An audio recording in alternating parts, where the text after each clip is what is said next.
Falarei com vocês por meio de uma linguagem, porque tenho essa capacidade. Esta é uma das habilidades mágicas do ser humano. Podemos transmitir pensamentos realmente complexos entre nós. Neste exato momento, estou fazendo sons com minha boca conforme expiro. Estou fazendo sons, assoprios e sopros, que estão criando vibrações no ar. Essas vibrações viajam até vocês e chegam a seus tímpanos. Então, o cérebro pega essas vibrações dos tímpanos e as transforma em pensamentos. Assim espero que sim.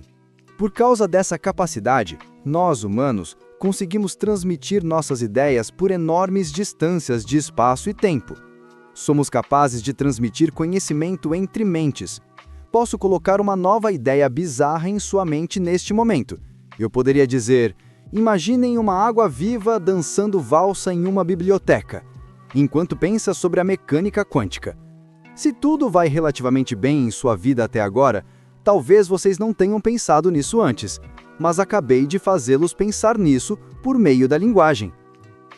Claro que não há só um idioma no mundo. Há cerca de 7.000 idiomas falados em todo o mundo. Todos eles são diferentes entre si das mais diversas formas. Alguns idiomas têm sons e vocabulários diferentes, e também estruturas diferentes, o que é muito importante. Isso leva à questão: a linguagem que falamos modela a maneira como nós pensamos?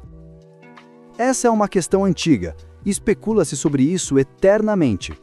Carlos Magno, o imperador romano, disse: ter um segundo idioma é ter uma segunda alma. Uma forte afirmação de que a linguagem cria a realidade. Mas, por outro lado, Julieta de Shakespeare diz: o que há em um nome? Uma rosa teria um cheiro agradável com qualquer outro nome. Isso sugere que talvez a linguagem não crie a realidade. Esses argumentos vão e voltam há milhares de anos, mas até recentemente não havia dados para nos ajudar a decidir.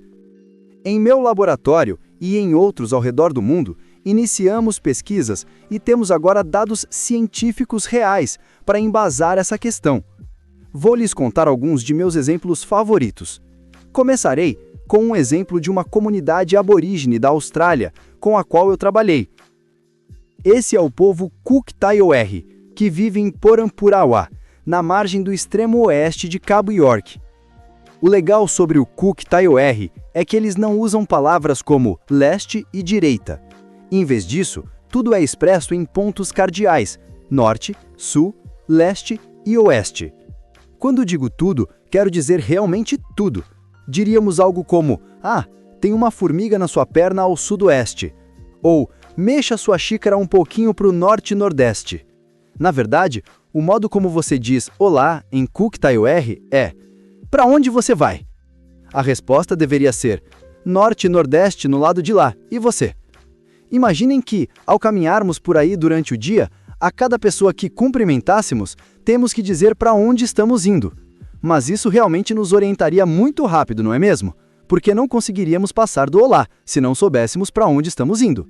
Os falantes de idiomas como esse têm uma orientação muito boa, melhor do que achávamos que os seres humanos poderiam ter. Considerávamos os humanos piores do que os outros seres vivos por causa de alguma desculpa biológica. Não temos bússolas no bico ou nas escamas como eles. Não, se o idioma ou a cultura nos treinar para fazer isso, poderemos realmente fazer.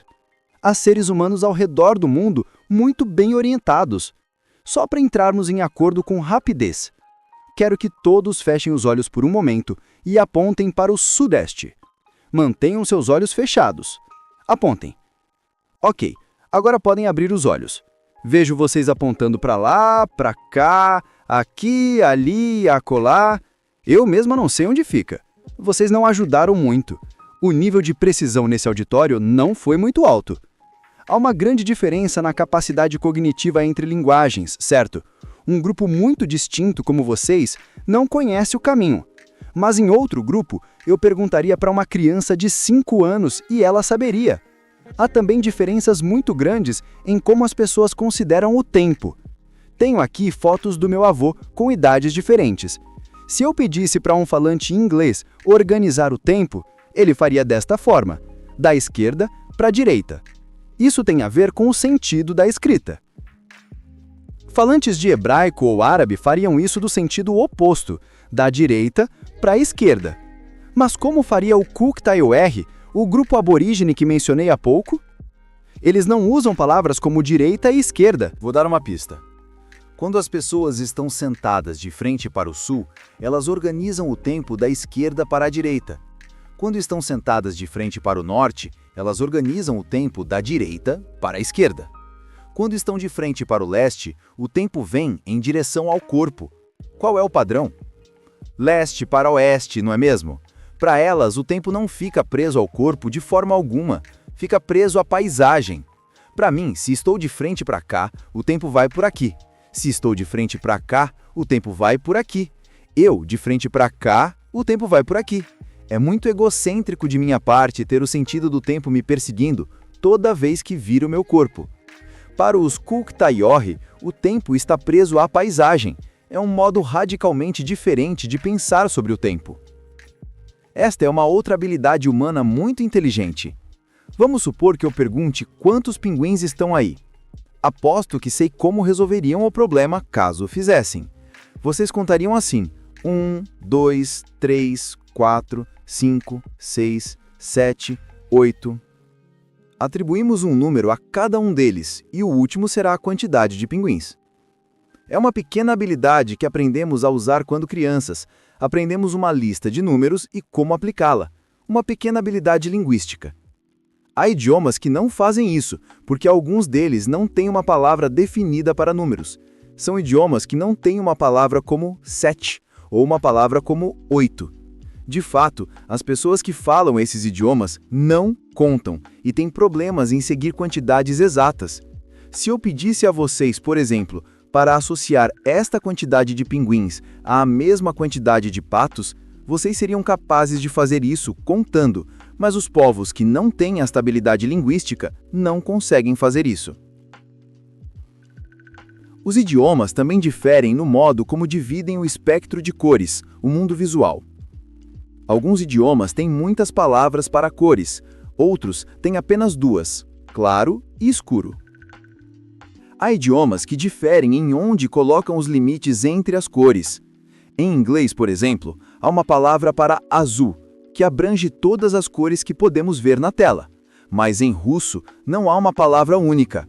Em vez disso, falantes russos diferenciam o azul claro, goluboy, do azul escuro, sini. Os russos têm uma vida de experiência distinguindo estas duas cores no idioma. Quando testamos a capacidade das pessoas de distinguir estas cores, descobrimos que os falantes de russo são mais rápidos nesse limite linguístico. São mais rápidos em dizer a diferença entre o azul claro e o escuro. Quando examinamos o cérebro das pessoas ao observarem as cores, vamos supor que há cores mudando lentamente do azul claro para o escuro.